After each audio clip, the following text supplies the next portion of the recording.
Hello students, I'm Sheila Sharma. I'm teaching chemistry.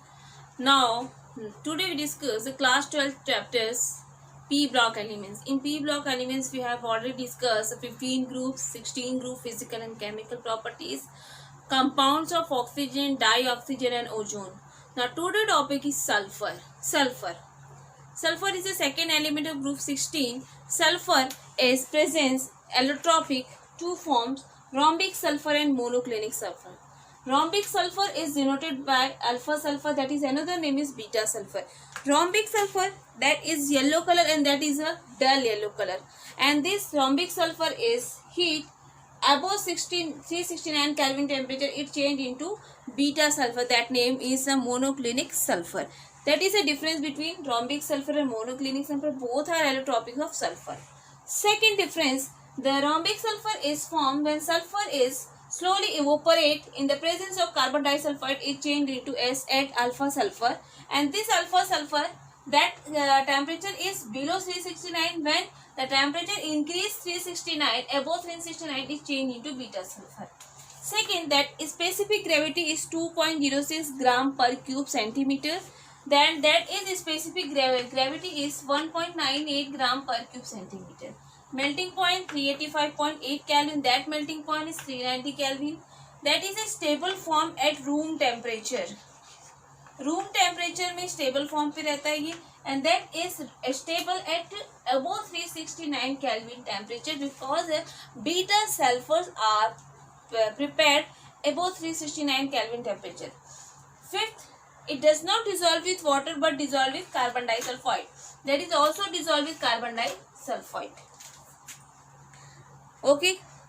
So now that is the difference between monoclinic and rhombic sulfur. That question asked in your exams. Write the difference between rhombic sulfur and monoclinic sulfur. Now another question is how to prepare monoclinic sulfur by rhombic sulfur. Now your monoclinic sulfur and rhombic sulfur both are present as at form. First, rhombic sulfur alpha and beta structures are different. That structure are cone shape. Crown के shape में ये structure form रहता है 1 2 3 4 5 6 7 8. When this structure temperature increase, when temperature are increase, the cone shape are composed. ये composed हो जाता है, सिकुड़ने लगता है. That change into chair form.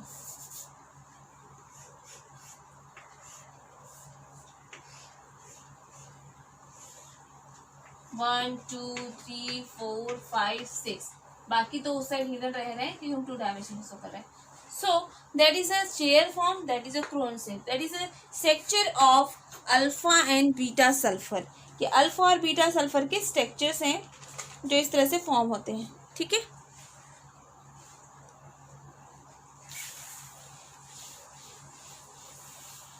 इसमें कंपाउंड है सोडियम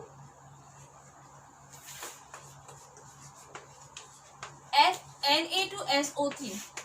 अब यहाँ पे अगर आपको इसका ऑक्सीडेशन स्टेट पूछा जाए तो इसका ऑक्सीडेशन स्टेट आप कैसे निकालोगे, तो हम यहाँ पे इसका ऑक्सीडेशन एवरेज ऑक्सीडेशन स्टेट निकालेंगे. Average oxidation. अच्छा, इसका स्ट्रक्चर कैसे होता है? Sulphur, how many oxygen? 3 oxygen. Both 2 oxygen attach with double bond.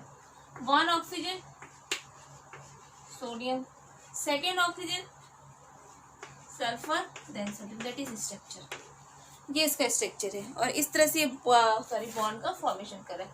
1 2 3 4 5 6. Sulphur जो होता है 6 बॉन्ड बनाता है. ये 6 बॉन्ड बन गया. ठीक है. अब यहाँ पे देखो ये सल्फर तो केवल एक ही बॉन्ड बना रहा है. 1 2 3 4 5 6. ये इस तरह से यहाँ पे बॉन्ड बना सकता है. अब यहाँ पे इसका ऑक्सीडेशन स्टेट अगर हम देखें तो यहाँ पे इस सल्फर का जो ऑक्सीडेशन स्टेट होगा तो सल्फर का ऑक्सीडेशन स्टेट कितना होगा? सल्फर का ऑक्सीडेशन स्टेट है +5. इसका ऑक्सीडेशन स्टेट कितना होगा? +5. देखो 1 2 3 4 5. ये सल्फर के साथ को काउंट नहीं करेंगे हम. कितना बॉन्ड इस ऑक्सीजन के साथ बना रहे हैं? +5. यहाँ पे ये कितना बॉन्ड बना रहा है? तो यहाँ पे जो बॉन्ड बना रहा है हम इसको काउंट करेंगे. तो यहाँ पे इसका ऑक्सीडेशन स्टेट कितना हो जाएगा? इसको काउंट नहीं किया जाएगा, है ना. इसके साथ बॉन्ड बना रहा है, एक ही बॉन्ड है. वहाँ पे ये नेगेटिव को फॉर्म करेगा, इसलिए यहाँ पे क्या हो जाएगा? -1. तो एवरेज ऑक्सीडेशन स्टेट अगर हम इसका निकाले तो कितना आएगा, +5 -1 अपॉन 2, तो कितना हो गया 4/2। तो यहाँ पे इसका ऑक्सीडेशन स्टेट कितना आ जाएगा, ऑक्सीडेशन स्टेट इसका आ जाएगा +2।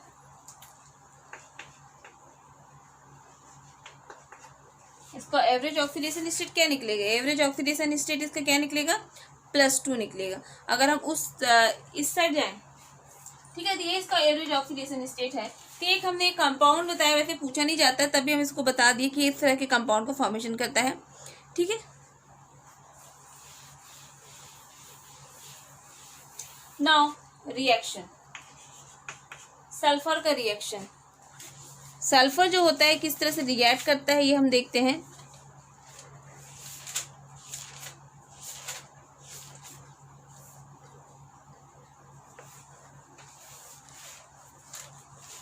सल्फर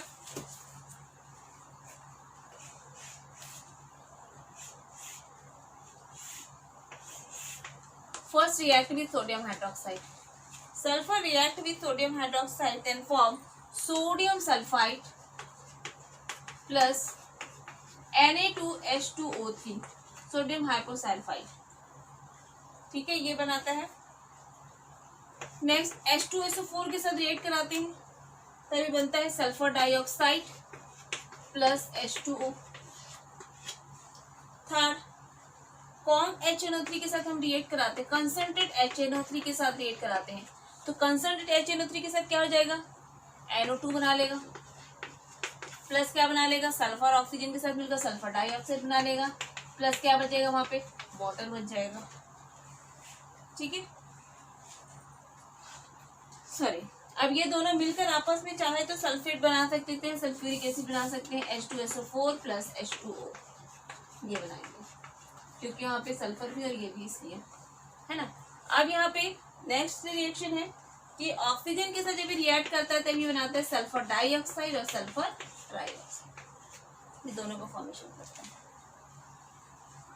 ठीक है। तो ये इसका क्या था, रिएक्शन था, chemical properties.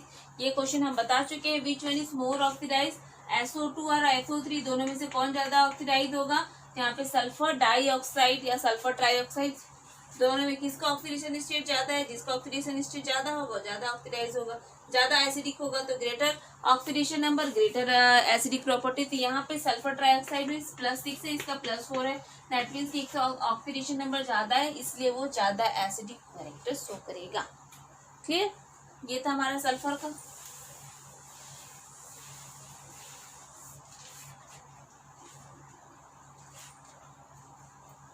Next, preparation of sulphur dioxide.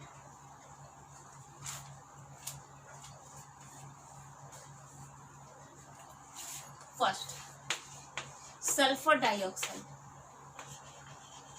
Lab method. First lab method, sodium sulphite Na2SO3 is reacted with H2SO4, sodium sulphide react with, अब यहाँ पे देखो रिएक्शन कैसे होता है, ये NO2 इस SO4 के साथ रिएक्ट करेगा और क्या बनाएगा, Na2SO4। क्लियर हो गया। अब यहाँ पे क्या बचा, SO3, इसका एक ऑक्सीजन इस वाटर के साथ चला जाएगा, क्या बनाएगा, H2O। अब यहाँ पे क्या बच गया, सल्फर डाइऑक्साइड जो आपको मिल गया। इस तरह से पहला प्रिपरेशन है, ठीक है। Second lab preparation, copper react with sulphuric acid. Now copper react with sulphuric acid, यहाँ पर भी वही होगा, CuSO4 के साथ जाकर मिलकर क्या बनाएगा, CuSO4। अच्छा, यहाँ पर 2 मोल ऑफ H2SO4 यूज करेंगे, पहले मोल का तो H2SO4 चला गया, अब उसके बाद कितना बचा, एक SO4 बचा है और ये 4 ये बचा है, एक SO4 से क्या निकल गया, यहाँ से एक SO4 तो यहाँ चला गया, एक SO4 से यहाँ से 2, एक SO2 निकल गया। अब यहाँ पे क्या बचा है, 2 हाइड्रोजन बचा है H2O, और यहाँ पे कितना बचा है, 2 निकल चुके हैं, 2 कितने बच गए, 12 H2O।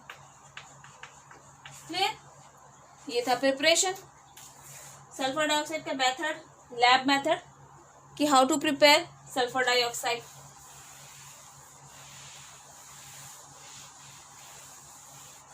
Next method, industrial method.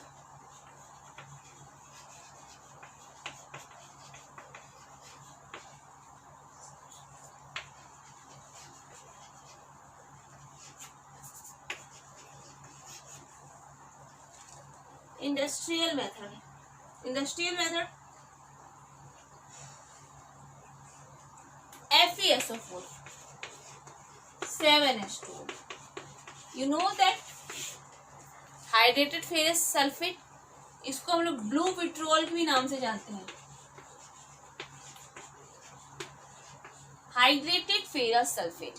Now heat this hydrated ferrous sulfate is decomposed, then form Fe2O3 plus SO2 plus H2. ये रिएक्शन याद है कब पढ़ा आपने?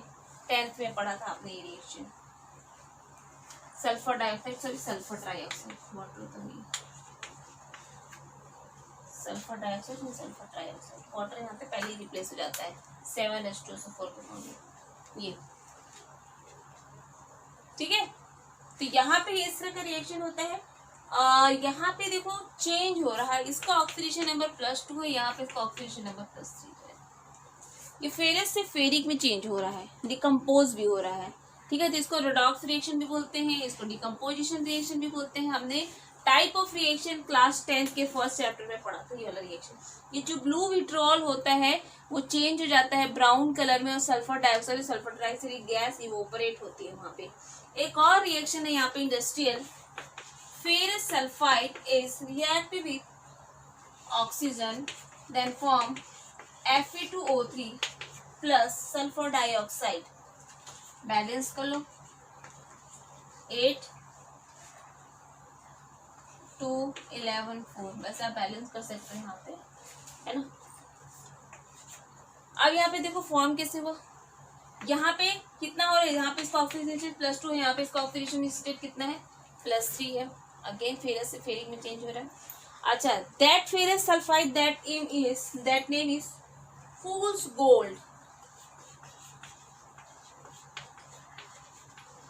फूल्स गोल्ड का मतलब क्या है, इसका जो कलर होता है ना बिल्कुल सोने की तरह होता है. तो वो बेवकूफ बनाता है कि ये सोने जैसा दिख रहा है. फूल बेवकूफ, अप्रैल फूल बनाते हैं ना, वैसे अप्रैल फूल बनाता ही हमको. तो इसका नाम क्या दे दिया गया, फूल्स गोल्ड.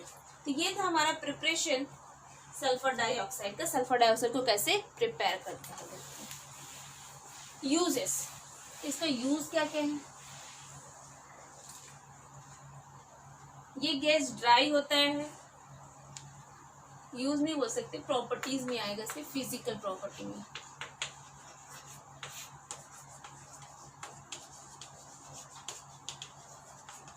फिजिकल प्रॉपर्टीज में first dry gas.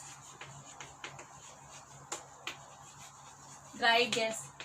Second liquefied under pressure and stored in steel cylinder.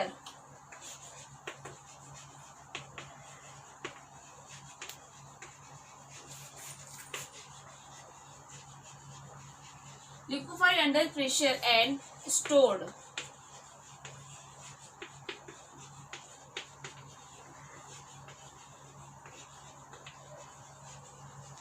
Liquefied cylinder, steel cylinder में इसको हम स्टोर करके रखते हैं. Heavier than air.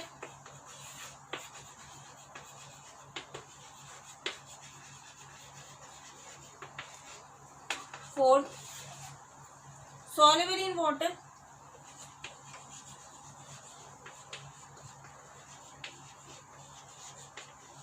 ठीक है. So now that is some physical properties. Next,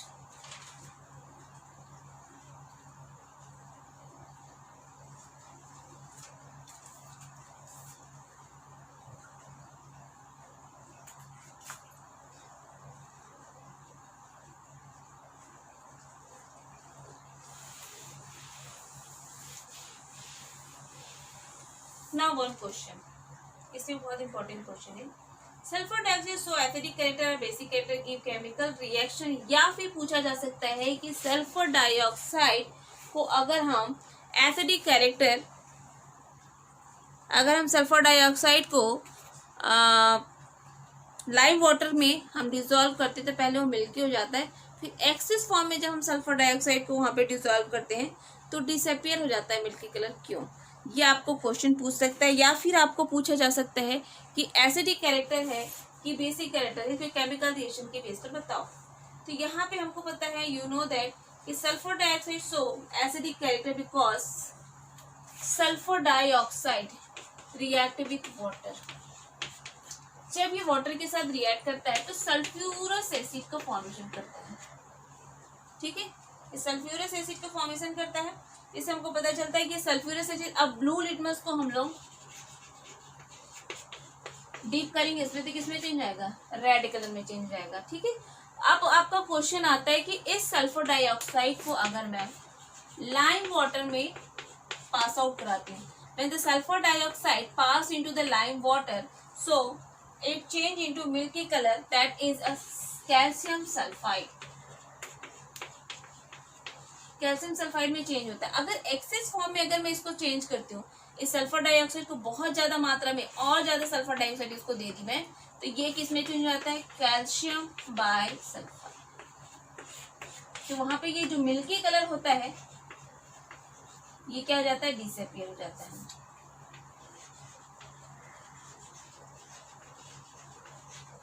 milky colour यहाँ पे क्या हो जा रहा है, डिसअपियर हो जा रहा है। ठीक है, तो यहाँ पे बहुत अच्छा क्वेश्चन बनता है। ये क्वेश्चन पूछ सकता है ABCD के फॉर्म में। ये क्वेश्चन याद है, हमने 10th क्लास में पढ़ा था। 10th में जो हमने पढ़ा था कि कैल्शियम लाइम वाटर में जब हम कार्बन डाइऑक्साइड पास आउट कराते हैं तो मिल्की कलर बनता है। उस मिल्की कलर का जो बनता है उसका नाम होता है calcium carbonate. When the excess form of carbon dioxide pass into the calcium hydroxide और lime water, the milky colour are disappear. तो now write the formula of disappear colour. जो डिसअपियर हो रहा है उसका फॉर्मूला का कैल्शियम बाइकार्बोनेट हो जाता है। तो सेम वही चीज यहाँ पर भी दिया हुआ है। बहुत अच्छा क्वेश्चन है इसका। सल्फर डाइऑक्साइड जो होते हैं नॉन कम्बस्टिबल गैस होते हैं, कम्बस्टिबल नहीं होते हैं, और ये जो होते हैं अच्छे रेड्यूसिंग एजेंट की तरह बिहेव करते हैं। अच्छे रेड्यूसिंग एजेंट की तरह बिहेव कैसे करते हैं, रेड्यूसिंग एजेंट का मतलब क्या होता है, खुद ऑक्सीडाइज होना और दूसरे को क्या करना, रिड्यूस करना। तो हम एक एग्जाम्पल दे देते हैं। एग्जाम्पल है act as a reducing agent. अगर क्वेश्चन आया कि आप इसको केमिकल बैलेंस के बेस पर बताओ, हम बता सकते हैं ये हम लोग रिएक्शन K2Cr2O7 में हम Cr2O7 को सल्फर डाइऑक्साइड के साथ रिएक्ट कराते हैं। You know that in class 11 chapter redox reaction में हम इस तरह का रिएक्शन देखे थे। तो यहाँ पे ये चेंज हो जाता है SO4 2- प्लस Cr2 प्लस, ठीक है, सॉरी Cr3 प्लस। इसको बैलेंस करने सिखाया था हमने आपको यहाँ रेडॉक्स रिएक्शन में। तो यहाँ पे कितने कार्बन है, 2 है, तो यहाँ पर भी कितने कार्बन हो जाएंगे, 2। तो इसको बैलेंस करोगे तो यहाँ पे देखो क्या हो रहा है। मैं बैलेंस नहीं कर रही, मैं सिर्फ आपको बता रही हूँ। बैलेंस कर देती हूँ मैं, क्योंकि वो सिखाया जा चुका है, तो वापस हम उसको अगेन रिपीट नहीं करेंगे, यहाँ पर टाइम वेस्ट है। 2 3 सल्फर डाइऑक्साइड फ्री हो गया, 3 ये भी हो गया, और इस साथ क्या हो जाएगा हमारा H2 हो जाएगा। यहाँ पे हमारा मेन मोटो क्या, हम बता रहे हैं कि रेड्यूसिंग एजेंट की तरह बिहेव करता है कैसे। तो यहाँ पे सल्फर का ऑक्सीडेशन स्टेट कितना है, 2 × 4, 2 से कितना है 4 है, प्लस 4 है। यहाँ पे कितना हो जा रहा है, 4 2 8, 8 में से 2 के कितना बचेगा 6। यहाँ पे इसका ऑक्सीडेशन नंबर 6 हो रहा है। तो यहाँ पे देखो क्या हो रही है, नंबर इंक्रीज हो रहे हैं। यहाँ पे इसका ऑक्सीडेशन स्टेट कितना है, इसका ऑक्सीडेशन स्टेट हो जाएगा 7 2 14, 14 और 2 12, 12 - 2 6। ये +6 है, ये +3 है। आपको दिख रहा है डिफरेंस यहाँ पे। ये रिड्यूसिंग एजेंट की तरह काम कर रहा है, मतलब खुद ऑक्सीडाइज हो रहा है, खुद ऑक्सीडाइज हो रहा है, मतलब इलेक्ट्रॉन रिमूव कर रहे हैं। देखो यहाँ पे कितने इलेक्ट्रॉन रिमूव कर रही है, 2। और यहाँ पे ये क्या हो जा रहा है, इसको क्या कर रहा है, रिड्यूस कर रहा है। यहाँ पे 6 इलेक्ट्रॉन थे, यहाँ पे 6 इलेक्ट्रॉन की कमी थी, यहाँ पे 3 इलेक्ट्रॉन की कमी, मतलब इसने क्या किया, 3 इलेक्ट्रॉन गेन किया हुआ है। तो ये रिएक्शन के बेस पर हम बता सकते हैं कि सल्फर डाइऑक्साइड जो होता है कि रिड्यूसिंग एजेंट की तरह बिहेव करता है। ठीक है, सल्फर डाइऑक्साइड तीसरा इसका एग्जाम्पल बहुत अच्छा प्रॉपर्टी है कि ये एक टेम्परेरी ब्लीचिंग एजेंट की तरह भी बिहेव करता है। टेम्परेरी ब्लीचिंग एजेंट क्या होता है, what is a bleaching agent. Bleaching agent का मतलब होता है कलरलेस को कलरफुल को कलरलेस करना। क्लोरीन जो होता है एक परमानेंट ब्लीचिंग एजेंट होता है। परमानेंट मतलब एक बार जिसका कलर गया तो गया, लेकिन सल्फर डाइऑक्साइड क्या करता है, ये टेम्परेरी, मतलब एक बार कलर गया तो वापस कलर यहाँ पे वो आ सकता है। ठीक है, तो ये कैसे करता है काम, रिएक्शन देखते हैं इसका हम लोग। ये भी बहुत अच्छा क्वेश्चन है। Sulphur dioxide is a temporary bleaching agent. How? ये किस तरह से ब्लीचिंग एजेंट का काम करते हैं हम देखते हैं। सल्फर डाइऑक्साइड, अच्छा, act as a bleaching agent, act as a bleaching agent. ये ब्लीचिंग एजेंट की तरह बिहेव करता है। कैसे? सल्फर डाइऑक्साइड जब मॉइस्चर के साथ रिएक्ट करता है तो बनाता है H2SO4, now form H, nascent hydrogen देता है। ये जो नेसेंट हाइड्रोजन यहाँ पे फॉर्म होता है, ये नेसेंट हाइड्रोजन जो कलरिंग मैटर होता है, कलरफुल जो होते हैं, उसके साथ जाता है और उसको क्या कर देता है, कलरलेस कर देता है। उसको किस में चेंज कर देता है, कलरलेस में चेंज कर देता है। ठीक है, और ये जो होते हैं कलरलेस, ठीक है, इसको कलरलेस कर दिया। अब ये जो कलरलेस है वापस कलरफुल हो जाते हैं। ये क्या करते हैं, कहीं से ऑक्सीजन गेन करते हैं, नेसेंट ऑक्सीजन, और वापस किस में चेंज हो जाते हैं, कलरफुल, ये कलरफुल हो जाते हैं। तो यहाँ पे ये जो कलरलेस, कलरफुल से कलरलेस के वो टेम्परेरी होता है, वापस उसको कलरफुल कर सकते हैं। ये काम जो होता है आजकल लॉन्ड्री में या ड्राई क्लीनर्स में, आप बोलते हैं ना ये कपड़े का कलर मुझे चेंज करना, तो ये इस तरह का हम यूज़ करते हैं कि एक कलर चढ़ाकर दूसरे कलर वापस उसमें डाल दिए जाते हैं। ठीक है,